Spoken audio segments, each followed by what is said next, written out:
Elliot Clough, David Eichel here for Hawkeye Insider and 24/7 Sports.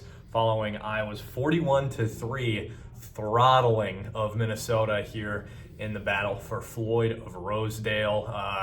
Where do we even start? I was like, we didn't even plan this one out. We usually have ideas and bullet points, but it was a near perfect game, I would say, for Iowa. Scored in all three phases.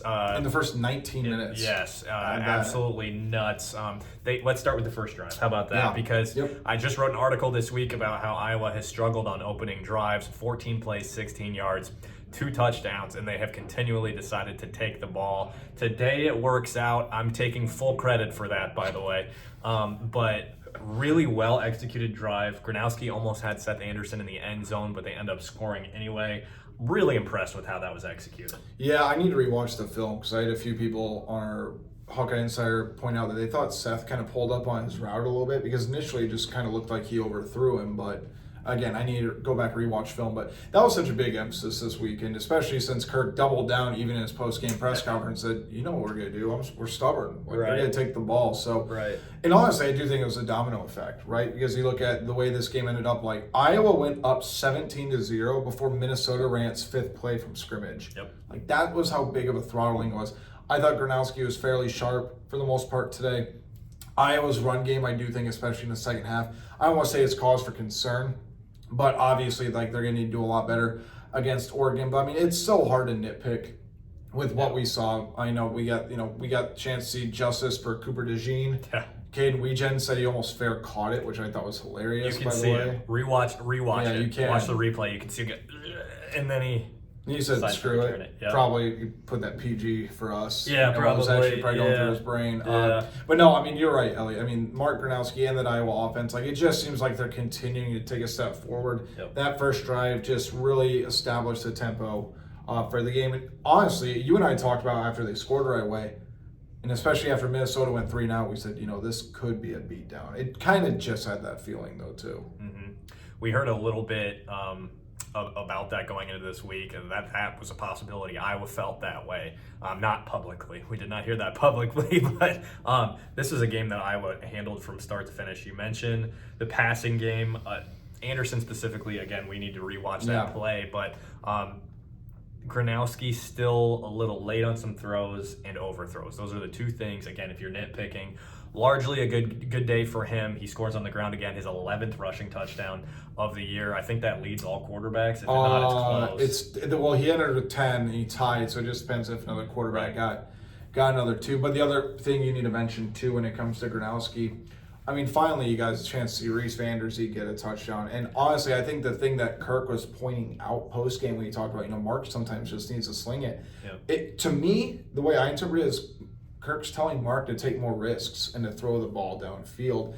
And there are times where we're sitting in the press box, we have the overhead view, and we're like, this guy's open over the middle. He just needs to look up. He's got to deliver that. But he usually ends up taking off running. And there were a couple RPOs where you and I sat back and said, okay, why isn't he handing it off here? Why isn't he passing? But again, nitpicking, I thought Mark was fairly solid for the most part throughout the day. Yeah, all things considered, he was. Like you said, run game wasn't great, particularly after Bo Stevens went down. He left with an injury. Leighton Jones replaced him. Towards the end of the game, Jack Dotzler was in at right tackle, or in the second half, was in at right tackle for Jennings Dunker. I don't think that's anything. No. And then the twos ended up coming in. Jeremy Hecklinski ended up scoring his first collegiate touchdown. So all things good on the offensive side of the ball for the Hawkeyes. He's got some. Yeah, so another thing we need to talk about too, Elliot, the defense. The turnovers have been such a big thing, especially over the past 3 weeks. TJ Hall, who I wrote a story about this week, finally got his first interception. Long overdue. He's played some really good football this year. He definitely deserved one. And Iowa's pick 6 streak lives on. They've been tackled the 1 yard line 2 games in a row. I thought it was going to happen a third time. I think Lutmer even admitted post-game he thought it was going to happen.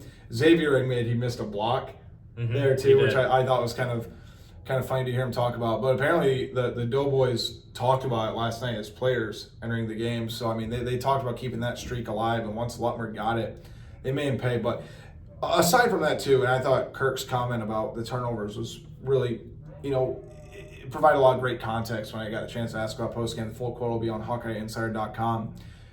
But man, Iowa's defense rattled Drake Lindsey. Like, I thought Drake Lindsey has been a pretty decent quarterback up until this game. He looked like he was just not ready for the moment. I mean, every single pick he had, I thought he telegraphed. I mean, he was just dead staring the receivers, and there was that one. I think it was.